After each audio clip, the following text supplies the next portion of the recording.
अगर आप भी बोर्ड परीक्षा 2023 में एग्ज़ाम देने वाले हो और एग्ज़ाम में 90% लाना चाहते हो तो ये वीडियो आपके लिए है। अगर आप सोच रहे हो तो ये वीडियो आपके लिए नहीं है। अगर आपके अंदर जिद है, जुनून है, जज्बा है लाने के लिए, तब ये वीडियो आपके लिए है। ठीक है, तो इस वीडियो को शुरू करने से पहले एक थोड़ा सा कोटेशन, किसी ने सही कहा है कि मुश्किलों से भाग जाना आसान होता है, हर पहलू जिंदगी का इम्तिहान होता है, डरने वाले को कुछ नहीं मिलता ज़िंदगी में, लड़ने वालों के कदमों में जहान होता है, लड़ने वालों के कदमों में जहान होता है।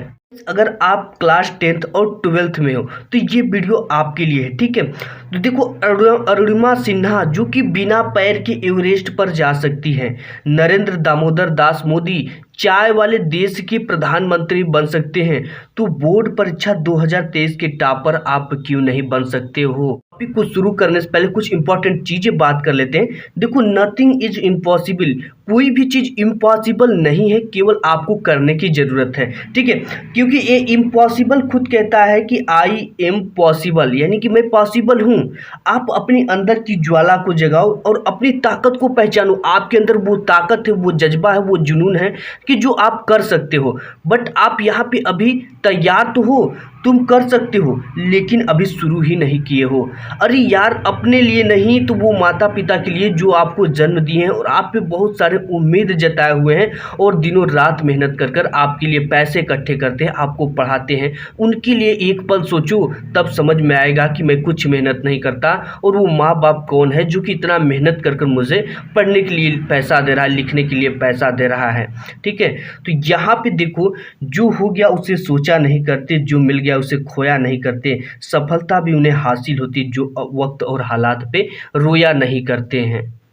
इसी के साथ हम अपना पहला टॉपिक शुरू करते हैं कि आपको जो पहला मेरा टॉपिक है, सुबह आपको जरूर पढ़ना है। ठीक है, आप जान लीजिए कि ये मेरा आज आप पढ़ रहे हो तो ये समझो कि कल मेरा एग्जाम है, इस दृष्टि से आपको अब पढ़ना है। ठीक है, क्योंकि जब समय आ जाता है, वक्त आ जाता है, तो आप सोचते हो कि कुछ वक्त मिल जाता तो इसकी अच्छी से तैयारी कर लेते हो, तो वो पछतावा आपको न हो। आप एग्जाम आपकी इंतजार न करें, आप इन एग्ज़ाम की इंतज़ार करो। ठीक है, आप इस तरह से पढ़ो कि कल आपका एग्ज़ाम है। अब देखो, आपको डेली रूटीन क्या करना है, सुबह में आपको ज़रूर पढ़ना है, आज से डेली पढ़ना है, क्योंकि वो जो रिजल्ट आएगा, जो आपको मान सम्मान मिलेगा, आप जो जिले के टॉपर, प्रदेश के टॉपर बनोगे, उसकी कोई कीमत नहीं होती है। तो आपको क्या करना है, आपको सुबह तड़के में उठ जाना है और पढ़ना। उस रिजल्ट को आप पूरे जीवन रखोगे, अपने सभी को दिखाना है आपको उस रिजल्ट को। तो आपको तड़के सुबह आपको उठना है, लगभग 4 से 4:30 बजे उठ ही जाना है। कुछ योगा शुरू कर देना है। देखो, योगा इसलिए शुरू कर देना है क्योंकि 1 साल आप योगा अगर कर लेते हो तो आपका दिमाग फ्रेश होता है, आपको नींद कम आती है और आपका शरीर काफ़ी ज़्यादा एक्टिव और ऊर्जावान होता है। और देखो, ये बात कर ली कि सुबह कौन सा सब्जेक्ट को पढ़ना है, कौन सी विषय को आपको पढ़ना है, याद करने वाले सब्जेक्ट जो लर्निंग टाइप के सब्जेक्ट है, जैसे कि आपको ऑब्जेक्टिव टाइप के क्वेश्चन भोर में उठकर पढ़ लेना है, शार्ट टाइप के क्वेश्चन को पढ़ना है, इंग्लिश के जो क्वेश्चन होते हैं जो कि थोड़ा याद करने वाली चीज़ें होती हैं, उन सबको आपको भोर में उठकर पढ़ना है। और शाम में आपको कौन से सब्जेक्ट को पढ़ना है। ठीक है, थ्योरी टाइप के थ्योरी जो होते हैं, ठीक है, न्यूमेरिकल जो होते हैं, कुछ डेरिवेशन जो होते हैं, उन सबको, और आपका जो मैथ होता है उसको आप शाम में पढ़िए, बहुत अच्छा रहेगा। आपको नींद भी नहीं लगेगी अगर रात को आप पढ़ोगे। और साथ ही साथ एक टाइम टेबल भी आज से आपको बना ही लेना है, बनाकर पढ़े और उसका ईमानदारी से पालन करें। आप ये सोचो कि इसका मुझे कोई देख रहा है, इसको पालन नहीं करेंगे, ये भी मेरा एक दिनचर्या है। जैसा आपका गेम होता है, क्रिकेट होता है, उसी तरह से ये भी है। ठीक है, और आप इस समय, इस जो दौर आपके लिए अब शुरू हो रहा है, वो दौर आपके लिए केवल और केवल पढ़ने का है। ठीक है, आप जो सोशल मीडिया होता है, व्हाट्सएप, फेसबुक, रील्स से आपको बचना है, यानी कि इसका यूज करना है लेकिन बहुत कम करना है। ठीक है, क्योंकि excess of everything is bad, हर एक चीज़ की अधिकता बुरी होती है। तो यहाँ से पहला टॉपिक तो खत्म हो गया, अब दूसरा टॉपिक की शुरुआत करते हैं। देखो गाइस, जो टॉपर होता है वो क्या करते हैं, ठीक है, और आपको क्या करना है, क्योंकि जो टॉपर होता है वो भी सेम बुक्स पढ़ता है। ठीक है, वो भी एनसीईआरटी पढ़ता है, वो भी आपके जैसे शिक्षकों का पढ़ता है, वो भी किताबें में लिखी हुई चीज़ों को पढ़ता है, और वो डिस्ट्रिक्ट टॉपर, यूपी टॉपर या प्रदेश टॉपर बनता तो वो कैसे बनता है। ठीक है, देखो आपको कुछ ट्रिक लगाना है। जैसे टॉपर क्या कर, नोट्स बनाए, नोट्स जरूर बनाए, अपना हैंड रिटेन नोट्स आपको ज़रूर बनाना है। ठीक है, जिसमें क्या लिखना है, फार्मूला लिख लेना है, 60 क्वेश्चन लिख लेना है, long question, long derivation, numerical, ये जो चीज़ें वो टॉपर करती, ये आपको कब काम करती, जब आपका एग्जाम काफ़ी ज़्यादा नज़दीक हो जाता है तो आप क्या करते हो कि ये जो चीज़ें होती आपकी लिखी हुई होती, आपकी भाषा में लिखी हुई होती, आपको बिल्कुल अच्छी तरह से ये जो नोट्स है वो आपको समझ में आएगा, तो आप अपना नोट्स खुद तैयार करें। ठीक है, अब जो थर्ड पॉइंट है वो देखिए, जो थर्ड पॉइंट वो है आपको लक्ष्य को निर्धारित करना, यानी अपने गोल को निर्धारित कर लेना। क्योंकि आप ये कहिए इस समय कि मैं बोर्ड परीक्षा में 90% लेकर आऊँगा, चाहे कुछ भी हो जाए, चाहे जितनी मेहनत करें, मुझे 90% लाने से कोई रोक नहीं सकता। क्योंकि आप जब लक्ष्य बनाओगे तो आप उसी के अनुरूप मेहनत करोगे। ठीक है, क्योंकि अगर एक बस को अगर चलाकर छोड़ दिया जाए बिना ड्राइवर के, तो अगर उसका कोई लक्ष्य नहीं हो तो वो कितनी दूर जा सकती है आप ये बताओ। ठीक है, कुछ दूर जाएगी, उसके बाद इधर उधर लड़ भिड़ जाएगी। इसके बाद किसी ने सही है, कोई भी लक्ष्य बड़ा नहीं, जीता वही जो डरा नहीं। तो आइए 4 पॉइंट की बात कर लेते हैं।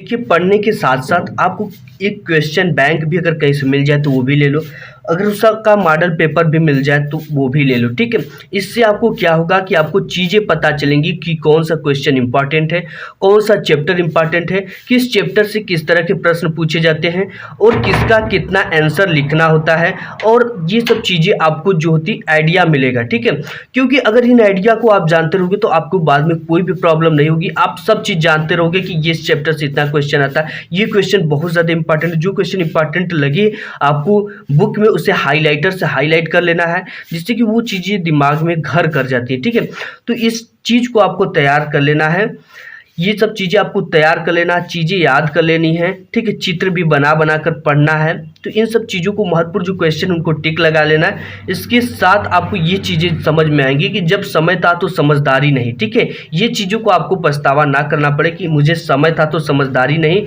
अब समझदारी है तो समय नहीं। जब एग्ज़ाम आ जाता तो आपकी समय नहीं होता, तब आपको समझदारी होता है कि इस तरह के क्वेश्चन पढ़ना चाहिए था, इस तरह के टॉपिक को हल करना चाहिए था, इस चैप्टर को अच्छी तरह से पढ़ना चाहिए था। ये चौथा टॉपिक हो गया। पांचवा टॉपिक की बात कर लेते हैं।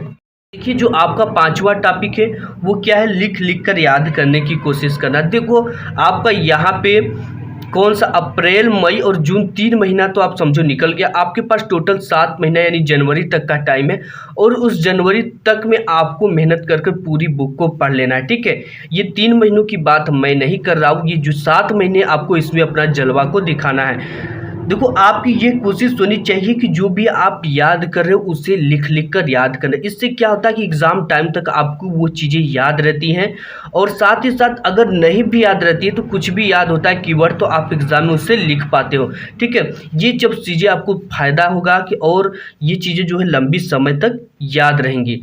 ठीक है, तो किसी ने सही कहा है कि लहरों से डरकर नौका पार नहीं होती, और कोशिश करने वाले की कभी हार नहीं होती है। अब छठा टॉपिक हम देख लेते हैं अपना। जो मेरा छठा टॉपिक है वो सिलेबस के अनुसार ही पढ़ना है। ठीक है, आपको केवल एनसीईआरटी की बुक पढ़ना, सिलेबस से बाहर कोई भी फालतू चीज़ आपको नहीं पढ़ना है। आप पढ़ने से पहले उस चीज़ को जान लो कि हमारे सिलेबस में क्या क्या है और किस चीज़ को पढ़ना है और कौन सी चीज़ें बोर्ड एग्जाम में पूछी जाती है। ठीक है, कभी कभी ये होता है कि छात्र कभी बहुत ज़्यादा पढ़ लेते हैं जो कि उनके सिलेबस से बाहर होता है, उससे रिलेटेड कोई क्वेश्चन भी नहीं आता है। तो आपको क्या करना है, एनसीईआरटी जो सिलेबस आपकी है, ठीक है, अगर आप इसको पढ़ लेते हो तो 101% इससे बाहर कोई भी क्वेश्चन नहीं आता है, क्योंकि एनसीईआरटी से क्वेश्चन ही बनते हैं। ठीक है, तो एनसीईआरटी के सिलेबस को ही पढ़ना है। तो आपको जो भी पढ़ना वो एनसीईआरटी के सिलेबस को ही पढ़ना है, इससे बाहर कोई भी चीज़ें नहीं पढ़ना है। ठीक है, तो देखो, जो युवा होता है, युवा के क्या होता है, हाथों में, युवा के हाथों में शक्ति होनी चाहिए, पैरों में गति होनी चाहिए, हृदय में ऊर्जा होनी चाहिए और आंखों में सपना होना चाहिए, वही युवा है। तो आज की वीडियो में बस इतना ही, मिलूंगा एक नेक्स्ट वीडियो में, तब तक के लिए धन्यवाद।